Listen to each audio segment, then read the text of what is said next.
driven by Ferdy Petersen and navigated by Martin van Eerden, who was successfully keeping the opposition at bay. Meanwhile, at the motorcycle stop, Alfie Cox was ready to race in his third national event since his recent return from the USA.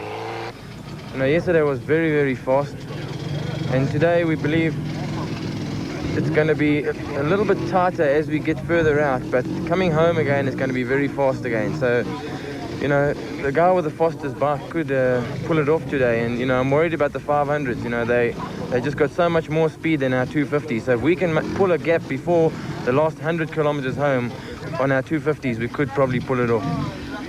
I think the 250s and the 500s, it's not much of a difference here, because the race is very fast and open. So I think they're very equal over here now. I think we'll have a good day today. In the motorcycle category, the 250 and 500 classes were expected to be the front runners, with flat-out speeds bound to thrill the spectators along the way. First off was Jeremy Davies on the familiar Truck Africa KTM, followed by fellow Springbok ERHOL Dalton on the Hatz diesel Kawasaki. Natal's Alfie Cox has an inimitable riding style, and here he and his Fortfire Kawasaki show why he's considered one of South Africa's best riders. Powering his way through the Tabanchu Bundu on his Pelham Products KTM was John Hodgson, who was sitting fourth in class and riding as consistently as always.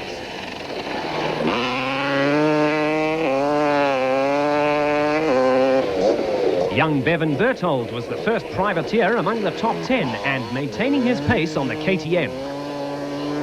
Newly capped Springbok Sun City Honda rider Kevin Tebbit rode a hard and fast race, while behind him the first of the 200 class was setting a cracking pace. Chasing Yuri Human on the Hatz diesel Kawasaki was Winston Yamaha rider Brian Bontekonin. There was drama for RP Raineke and Lucas Dreyer, who smacked a tree in their BP Ford. Raineke gave us some details. Ons het gery agter die kar wat net voor ons was en ons het probeer verbygaan. In die proses was dit teen 'n helling geweest, dit was nat geweest, die gras is nat en het ons begin gly en ons voertuig het oorgereageer, oversteer soos die Engels sê. En ons kon hom net nie beheer nie en die volgende oomblik is teen 'n boom gebots. En dit was die einde van ons dag geweest.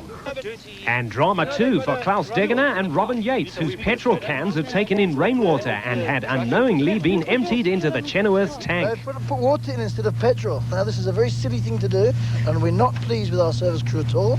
And they're going to have their fingers smacked several times when we get back to the hotel. Just outside Veppena, Carolyn and Skolthammer were going flat out, their Porsche-engined Raceco performing effortlessly. At this pace, there was little chance of any of the competitors catching them before the finish. Way behind the dust of their Raceco, Roger Westermeyer was going at top speed, having worked his way up to second position and still leading Class 9 in the Eskimo Refrigeration ORCO. Unbeknown to Westermeyer, pressure was arriving in the form of the powerful Toyota Hilux of Philip Malan and Richard Leek, which was approaching hard and fast. The Bucky team was to ultimately overtake Westermeyer's single-seater, who dropped back and finished 7th overall and second in class at the end of the day.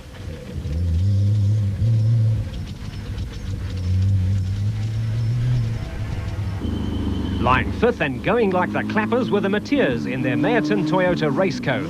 They've had a relatively unsuccessful year in their new space frame, but were hoping to end the season with a good result.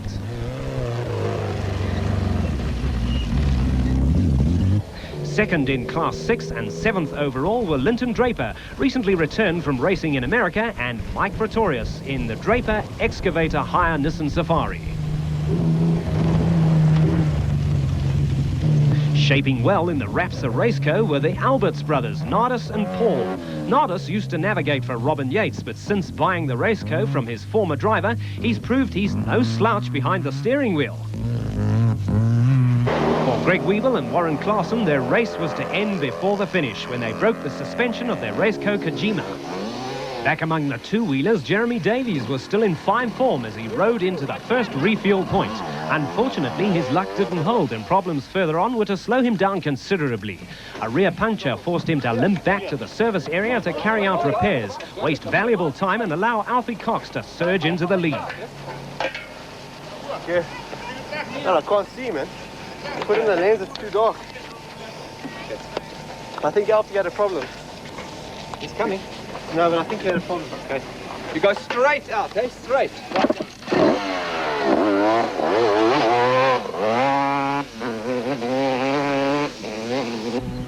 And Alfie was indeed on his way. With not just one, but two moose problems and then running out of fuel, Davies was to drop way back down the field while Cox took the lead and stayed there for the remainder of the race.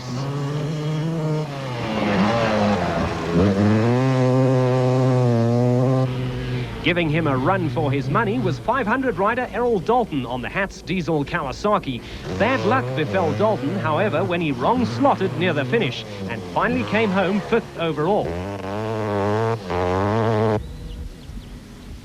At this stage, Yuri Human was 3rd overall on the 200 Pro Honda Kawasaki and looking good as he blazed a trail of dust along the dirt roads.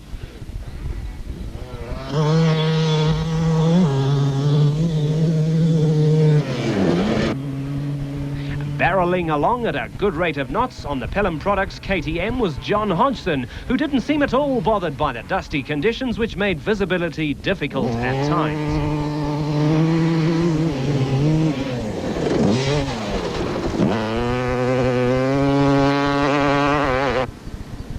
With a collapsed rear wheel and a long way to go to the service point, Jeremy Davies rode standing up to relieve the weight at the rear of the Truck Africa KTM. At this stage, he was down to 5th position, but knew that if he nursed the bike home, a finish would still secure him the 250 championship.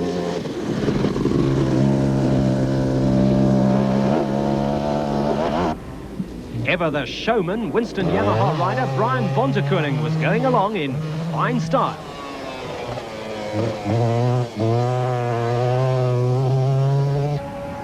Still leading the vehicles were Bux Carolyn and Kenny Skolthammer in their Castrol Raceco.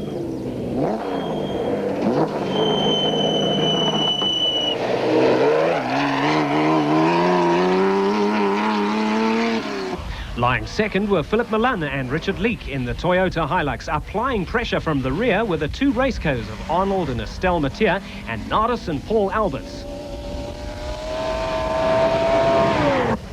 With their buckies sounding as good as new and still leading Class 5 and lying 5th overall were Alfred van Vuren and Pierre Pelzer in the Sasol Toyota Hilux.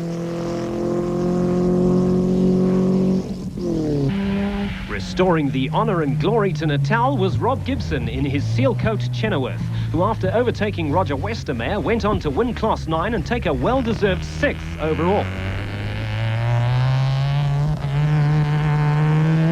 Lying second in Class 2 behind Derek Pinoy and Antoine Mering was Wilfried Westlau and Dagmar Blankner in the VW Brett Van Beetle.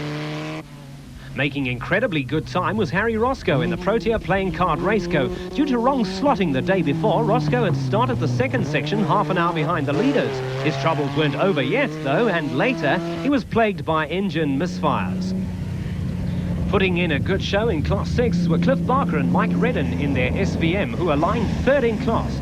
Barker is one of the original designers and developers of the SVM, and if anybody knows how his vehicle works, Barker does.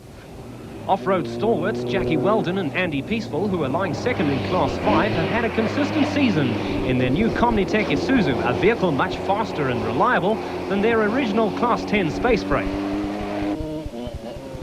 Back on two wheels, and Alfie Cox was still in the lead on the Fort Fire Kawasaki, a blaze of bright green among the Tabanchu countryside. Lying a spectacular second was Yuri Human, who was obviously having the time of his life on the Pro Honda Kawasaki and making it look all so easy. Behind Human was the Pelham Products KTM of John Hodgson, as skillful as ever and still going consistently fast.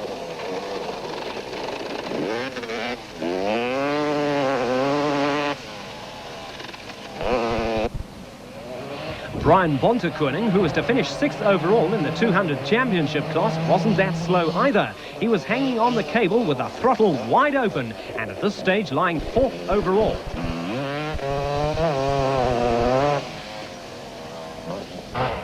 Dropping back to 5th place, which is where he eventually finished, was Errol Dalton on the Hatz diesel Kawasaki. Nevertheless, he still finished 3rd in the 500 championship class, only 12 points behind leader Kevin Tebbett.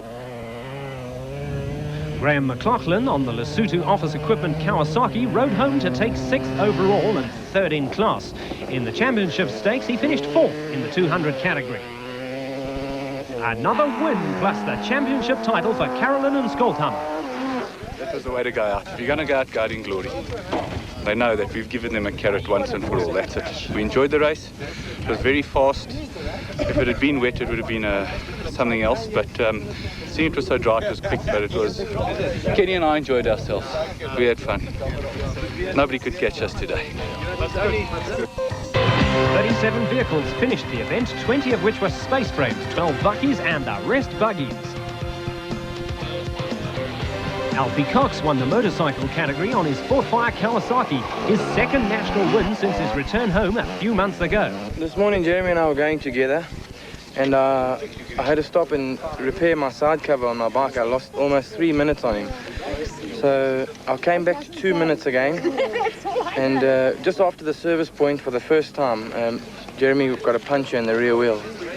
So I caught him up past him, and he had to go slowly now to get back to the service again to repair the rear wheel, you know. And I've had ERHOL Dalton just behind me, you know, about 100 kilometers out. And I've been worried because it's a 500 and, you know, he's just so much faster on the fast roads. But the marking was excellent. It was a magic event. I really, really enjoyed it.